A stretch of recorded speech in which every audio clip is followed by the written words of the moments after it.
다음 강의 시작하겠습니다. 변화의 원리, 변화를 만드는 환경정리 방법. 혹시 본인이 뚜렷한 변화를 경험해 본 적이 있나요? 있어요. 뚜렷한 변화. 저는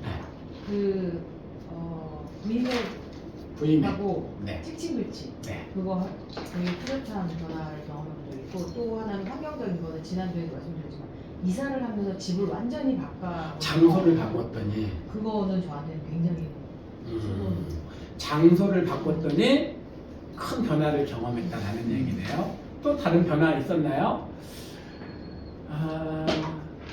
저도 변화해 본 적이 있는데, 저는 어떤 경험이 있었냐면 만나는 사람을 확 바꿔본 적이 있었거든요. 특히 20대 때였는데 술 마시는 애들을 안 만나겠다. 그랬더니 친구 관계가 싹 끊어지더라고요. 정말 술 마시는 애들 안 만나겠다. 그런데 엄청 욕먹었습니다. 배신자라고. 근데 야, 조금만 기다려. 내가 2년이나 3년쯤 있다 다시 만날게. 근데 왜 그랬냐면, 내가 너희들 만나도, 그것을 만나도, 너희 다시 만나도 내가 영향을 안 받을 거야. 안 받을 수 있어. 라는 믿음이 생길 때까지 라고 했는데, 그때 뚜렷한 변화를 경험해 본 적이 있었거든요. 오늘 바로 이제 그런 얘기들 좀 해보려고 합니다. 변화가 어디에서 오나. 변화하기 위해서 가장 중요한 건 뭘까요? 나는 이런 모습이 되고 싶어. 변화. 많은 사람들이 의지, 결심을 이야기합니다.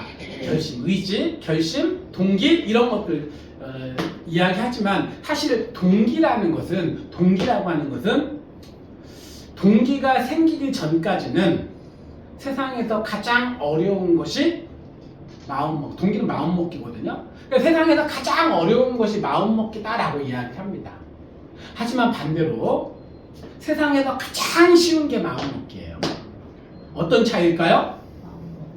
그렇지. 마음먹기 전까지는 세상에서 가장 어려운 게 마음먹기고요. 마음먹은 후에는 세상에서 가장 쉬운 게 마음먹기. 그냥 마음 먹으면 돼. 그러니까 마음먹기가 삶을 변화시키는 거 아니에요. 그 뒤가 훨씬 더 중요해요. 근데 마음먹기는 아주 작은 일부분, 시작점 정도밖에 되지 않는다. 그래서 변화는 또 다른 요소가 필요하다. 그래서 우선하지 말아야 될 것. 변화하기 위해서 너무 신뢰하면 안 되는 것들이 있어요. 의지력, 동기, 노력, 열정, 뭐 이런 것들은 중요한 것이긴 하지만 이거보다 우선해야 되는 것이 다른 게 있다. 뭐예요? 아까 행동점화 이론에서도 이야기했었죠? 환경을 만드는 거. 변화는 환경을 바꿈으로써 시작된다 라는 이야기. 근데 오늘은 한 5명의 사례를 좀 한번 들어보도록 할게요. 첫 번째는 우리가 너무 잘 아는 사례예요. 맹자의 사례입니다. 맹모 삼천지고. 엄마가 유명해졌습니다. 맹자의 어머니가 맹자 때문에 유명해졌는데, 맹자가 3번 이사했다. 교육을 위해서. 이런 뜻이에요. 이 맹자의 사례를 보면 그 이야기, 맹자의 어머니가 3번 이사했을 때 각각 간 곳이 다르죠. 첫 번째 간 곳이 공동묘지, 두 번째 간 곳이 시장통, 세 번째 간 곳이 서당역. 이렇게 세 번 갔다고 하는데, 거기에 간 이유에 대해서는 2가지 가설이 있거든요. 자, 첫 번째 가설은 이렇게 생각했대요. 조용한 곳에 가면 공부할 거야. 그래서 어디에요? 가장 조용한 곳, 공동묘지. 갔더니 공부는 안 하고 늘 상여. 그러니까 장례 치는 사람들 뒤만 쪼랑쪼랑 따라다니더라는 거예요. 여기 사람이 너무 없으니까 가끔 만나는 사람만 오면 저기 가서 저러고 따라다니는구나. 안 되겠다. 그래서 어디로 가요? 사람 많은 곳. 시장통에 갔더니 사람은 많은데 가서 장사치 이렇게 흉내내는 거 있잖아요. 뭐 얼마 이런 흉내만 내더라는 거예요. 안 되겠다. 그래서 서당 옆으로 갔더니 공부하더라. 그래서 훌륭한 학자가 되었다. 이게 첫 번째 가설이고, 저는 조금 더 신뢰하는 가설인데, 두 번째 가설인데요. 두 번째는 첫 번째부터 생각을 했대요. 맹자의 어머니가 어디로 갈까? 그래, 어디로 갈까보다 무엇을 가르쳐야 될까를 생각했대요. 첫 번째 뭘 가르칠까에 대해 생각하다가, 그래, 가장 먼저 배워야 되는 것은 철학이야. 철학을 가르칠 곳은 어디지? 사람이 살고 죽고 사는 곳을 그런 경험을 하게 되면, 그런 모습을 보게 되면 삶과 죽음을 보면서 철학을 배울 수 있을까? 그래서 공동묘지에 갔다. 그것을 배우게 한 다음 그 다음 간 곳은 뭘 가르쳐야 돼요? 시장 경제, 실물 경제를 가르쳐야 되겠구나. 그래서 시장통에 가서 실물 경제를 가르쳤다. 그 다음에 세 번째로 학문의 체계를 세워야 되겠구나. 그래서 서당 옆으로 갔다. 이게 두 번째 가설인데 전 두 번째가 좀 더 신뢰를 하는데요. 자, 이 둘 다 가설이에요. 그런데 이 두 가지 설을 다 공통적인 게 뭐냐면 장소를 바꿔서 교육하려고 했다는 거예요. 제가 이 이야기를 수업 때 했는데 대전에서 오는 아이가 있어요. 매주 일요일 날마다 대전에서 이제 지금 중학교 2학년, 초등학교 6학년인데 두 아이.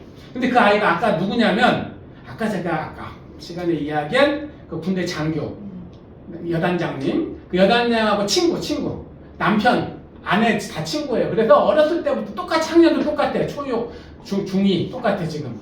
근데 이제 애들이 먼저 시작했잖아요. 아까 키 큰 애들이 먼저 했는데 그 아이들을 보면서 대전에 살지만 이걸 꼭 해야 돼라고 생각이 돼요. 대가를 치르고 대전에서부터 올라온 지 거의 2년 됐습니다. 근데 이 얘기를 했어요. 매주 와요? 매주 와요. 어제도 왔어요. 우와. 왔는데 어느 날 와서 제가 이 강의를 딱 듣자마자 듣고 나서 저한테 이런 얘기 하는 거예요. 선생님, 갑자기 고민이 들어요. 이사 와야 될 것 같아요. 이 강의 듣고 이 얘기를 듣고 어저께 이사 왔답니다. 배치동? 대치동으로 12월 18일 날 이사 와서 어제 첫 수업 이사 온 이후에서 그래서 제가 어제 그랬어요. 서울 시민 된 걸 축하한다 그랬어요. 서울 이사 왔다니까 이 근처로 대가를 치르고 이 강의 듣고 이사 왔다니까요. 그래서 내가 집값을 또 내가 올렸구나 생각을 했답니다.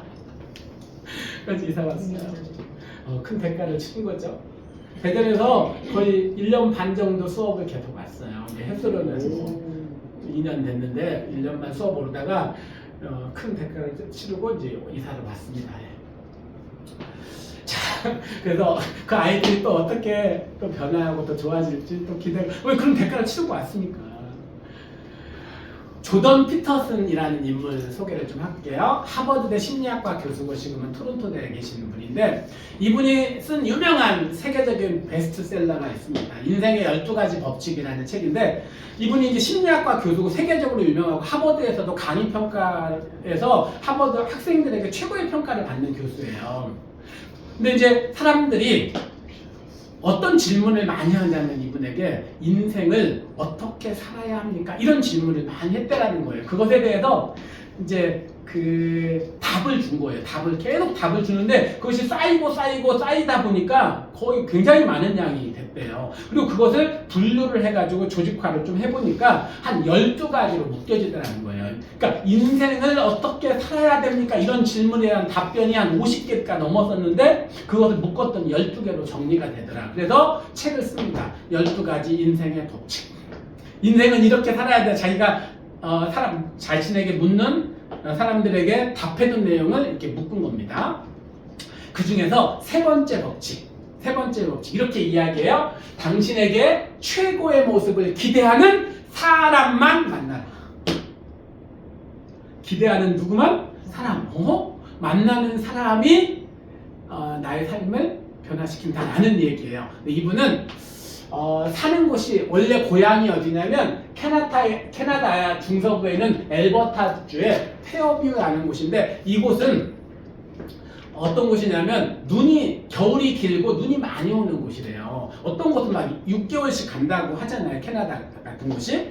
그래서 날씨가 추우면 어떤 문화가 발달하냐면 음주, 알코올 문화가 발달한대요. 그래서 러시아에서 보드카 같은 것들이 발달하는 그 이유가 거기 있어요. 몸이 추우니까 몸을 데피기 위해서 이제 알코올을 많이 섭취를 하는 겁니다. 그래서 그곳은 그 알코올 중독자들이 좀 많았대요. 근데 알코올 중독자만 많은 게 아니라 음주, 알코올 중독자가 많아지면 마약 중독자도 많아진다고 합니다. 같이. 그래서 자기가 사는 곳은 교육을 받고 성장하기에는 좋은 곳이 아니다라고 생각을 했대요. 근데 그때 당시에 절친이 있었대요. 우리말로 절친, 베스트 프렌드가 있었는데 자기까지 포함해서 4명 사총사가 있었대요. 그 친구들의 이름은 크리스, 칼, 에드라는 친구였는데 나중에 이제 자기는 10대 때 그곳을 떠나요. 이곳은 내가 거의 교육받을 만한 곳이 아니야. 떠나고 그 친구들은 거기에 계속 남습니다.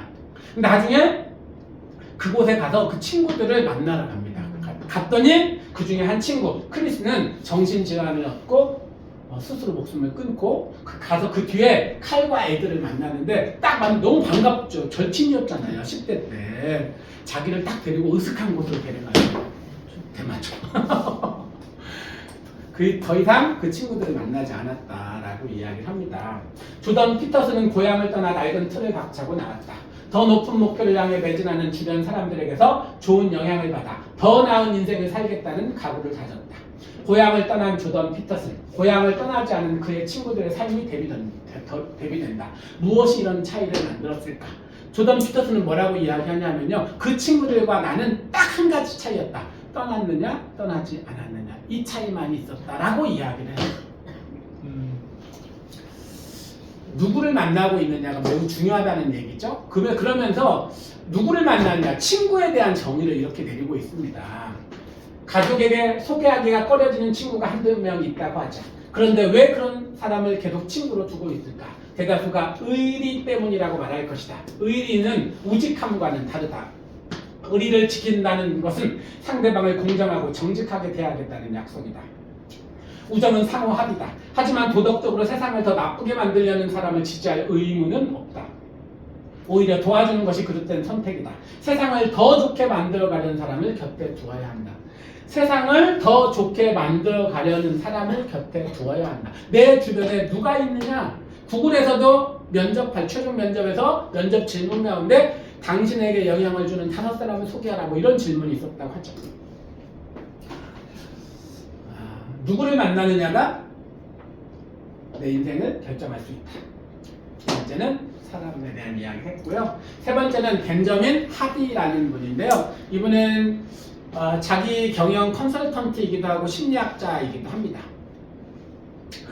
이분이 쓴 또 유명하지 요즘 새로운 책이 한 권 베스트셀러도 나왔더라고요. 근데 그 전에 썼던 책인데 최고의 변화는 어디서 시작되는가라는 책이에요. 그 책의 내용 일부분을 좀 소개하겠습니다. 세계적으로 유명한 사람이 되었는데 이분의 개인적인 삶의 변화를 통해서 또 심리학자였잖아요. 심리학자로서 그 변화의 원리를 쓴 책이 바로 이 책인데, 그러니까 자신의 삶과 또 변화의 원리를 담은 책이라고, 그런 이제 논문이라고 볼 수 있어요. 이 책이요. 근데 이분이 자신을 이렇게 소개해요. 11살 때 부모님이 이혼했고 우울증에 빠진 아버지는 약물 중독자, 둘째 동생은 마약 중독자, 막내 동생은 자폐아였다. 그리고 저자 자신은 게임에 빠져 지냈다. 그러다 문득 자신이 꿈꾸던 모습과 동떨어진 삶을 사는 자신을 발견하고는 20살 되던 해 고향을 떠난다. 여기서 중요한 건 고향을 떠난다예요. 그리고 떠나는 곳에서 놀라운 삶의 변화를 경험한다. 물론 떠난 것이 끝난 것은 아니에요. 하지만 그곳을 떠나서 뭔가를 했겠죠. 그는 자신의 변화가 의지나 태도에서 비롯된 것이 아니라, 이게 중요한 내용입니다. 의지나 태도가 아니라 혹은 동기가 아니라 다른 데 있었다. 그게 뭐예요? 환경의 변화가 가장 중요한 요인이었음을 깨닫게 된다. 그 효과적이고 확실한 변화의 해법을 연구했고 이 책이 나오게 되었다. 나중에 한번 읽어보시기를 바랍니다. 그래서 뭐라고 이야기해? 변화하고 싶다? 환경을 설계하라. 네 번째는 타라 웨스토버. 최근 몇 년 사이에 제가 읽었던 책 중에서 가장 재밌게 읽었던 책입니다. 배움의 발견이라는 책인데, 이 책은 에세이인데요. 소설보다 더 소설 같은 책이에요. 그러니까 믿어지지가 않아요. 아니요, 세상에 2000년대 이런 일이 일어났다고? 그 선진국이라고 하는 미국에서 이런 생각이 드는 생각이었어요. 우리나라의 1960년대, 70년대 배경 같은 그런 느낌이었어요. 제가 읽을 때. 이 타라 웨스토버는 1986년이면 지금 40살이 안 된 거잖아요. 그러니까 2000년대에 대학을 다닌 거거든요. 2000년대까지 그 전에 그때 일어났던 일입니다.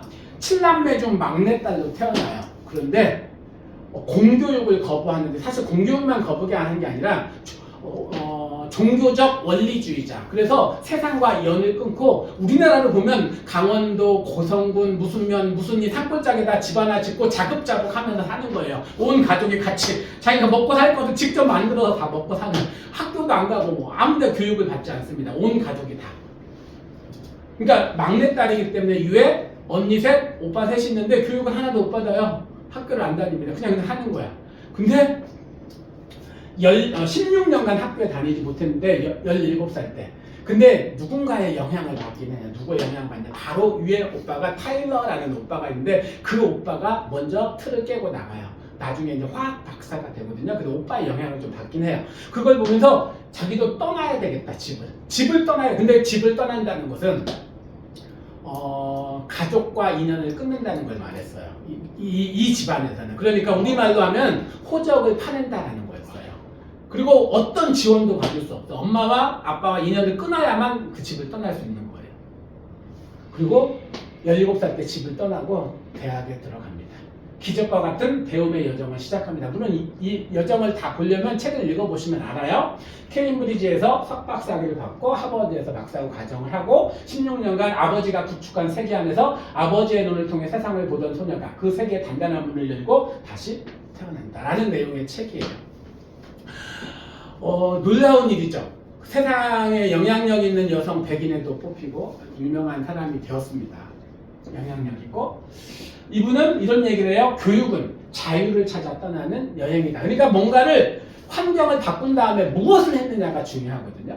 이분이 이제 그 책에서 이런 얘기를 합니다. 진정한 변화가 무엇인가에 대해서 이렇게 얘기해요. 그날 밤 나는 그 소녀를 불렀지만 그녀는 대답하지 않았다. 여기가 누굴까요? 떠나기 전에 나와 떠난 후에 나를 지금 대비되는 거예요. 나를 떠나는 것이다. 그 소녀는 거울 속에 머물렀다.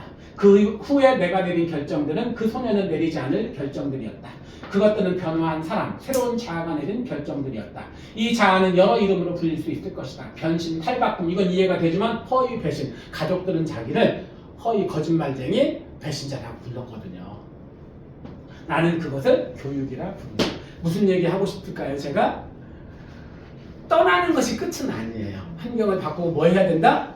그럼 교육이 뭐냐? 우리는 공부라고도 하고 교육이라고도 하는데 나 자신의 역량을 키우는, 나 자신의 가능성을 찾아가는, 나의 안에 있는 잠재력을 키워가는 모든 것들, 이것을 우리는 교육이라고 하죠. 시작할 때 제가 저의 변화를 간단히 얘기했어요. 저는 뭘 떠났을까요? 24살 때 이 5가지를 떠나기로 결심을 했고 지금은 몇 가지를 합니다. 그리고 그 친구들도 지금은 가끔은 만나요. 왜냐면 영향 안 받으니까. 네. 그때는 몇 년 동안 정말 저도 절간에 사는 것처럼 아주 뭐 완전 세상과 인연을 끊은 것처럼 살았던 몇 년이 있었는데 세상에 TV도 안 보고요. 신문도 안 보고 뭐 이렇게 살은 적도 있었습니다. 근데 뭔가를 떠나는 것으로부터 시작된데 이렇게 생각하는 이유는 뭐냐면 세상을 변화시키겠다?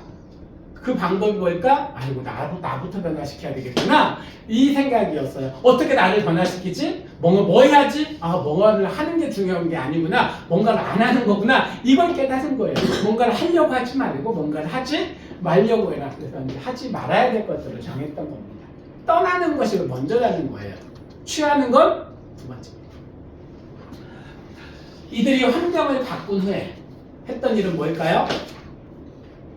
뭐예요? 공부했잖아요. 교육. 환경이 에너지를 만듭니다. 그리고 진정한 변화는 교육으로부터. 공부로부터. 나 자신을 키우는 어떤 일로부터. 여러분이 떠나야 할 것은 무엇이고 붙들어야 할 것은 무엇입니까? 소감을 한번 써보죠. 새롭게 알게 된 점.